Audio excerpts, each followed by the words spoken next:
Je vais vous expliquer ce qui s'était passé. J'étais dans ce moment au 2e bataillon du commandant Deniel et nous étions venus pour voir où nous pouvions faire un barrage, parce qu'il y a ici, et nous avions été au village. Et je me souviens très bien qu'il y avait une dame qui avait une maladie de cœur. Je ne l'ai pas en tête tout à l'heure, je l'ai dans mes documents. Lorsqu'elle nous a vu arriver, il y avait le commandant Deniel, il y avait le commandant russe qui s'appelait Evasiam, et on le surnommait plutôt Gueule en or, puisqu'il avait toutes les dents qui étaient couronnées en or. Toutes, je dis bien toutes. C'est pour ça qu'on l'appelait Gueule en or. Et il y avait Scharf qui commandait la 2414e compagnie qui avait participé ici.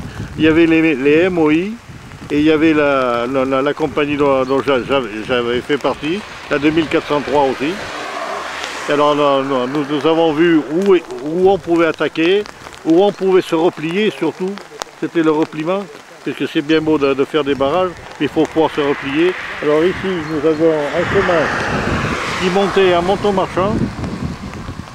Et l'autre côté, un peu plus bas, il y a un autre chemin qui descend, qui coupe la Cartemps, et on devait tous se retrouver après Monton-Marchand. Alors les Allemands par eux-mêmes, il fallait qu'on les coupe.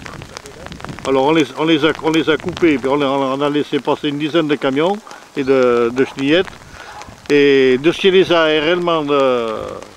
Ils étaient complètement ils ne savaient plus sur quel pied danser, puisqu'ils voyaient des Allemands qui étaient de l'autre côté et qui tiraient sur eux. Puisque les Russes qu'on avait libérés de la caserne de Magnac-Laval, enfin libérés c'est un grand mot, puisqu'ils se sont libérés eux-mêmes, sans un coup de feu. Et alors ils voyaient des Allemands qui étaient ici et qui tiraient sur eux. Ils étaient complètement désorientés, il faut le reconnaître. Alors, il y a eu la relève qui a été faite. Et ils ont fait demi-tour. Alors ils ont essayé de nous prendre à revers par le Dora. Mais seulement ça avait déjà été tout prévu.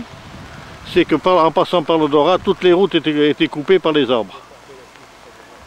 Donc ils n'ont pas pu passer. Et alors ici nous avons eu, malheureusement nous avons eu le Robert Bouclot qui a été abattu juste au Dora, qui avait été fait prisonnier. Et alors, il y avait Alexandre Lizen qui a été tué ici.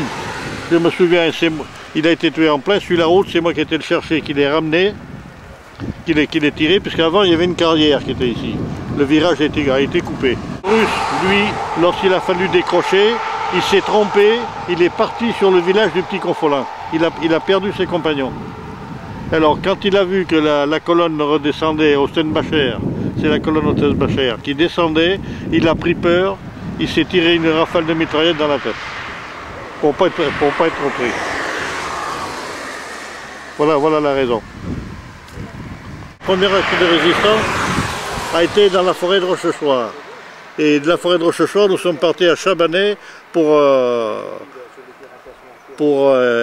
exactement arrêter l'adjudant de gendarmerie qui avait donné 4 maquisards à la Gestapo. Et il était sur le point de donner encore deux aviateurs qui s'étaient posés, des Canadiens, et c'est là que nous avons été l'arrêter. Quelle valeur défendiez-vous pendant la résistance? Mais la valeur surtout que je défendais, c'est je voulais venger mon père et surtout libérer la France de l'occupant et des traîtres qui étaient avec eux. C'est ça qui m'a motivé le plus.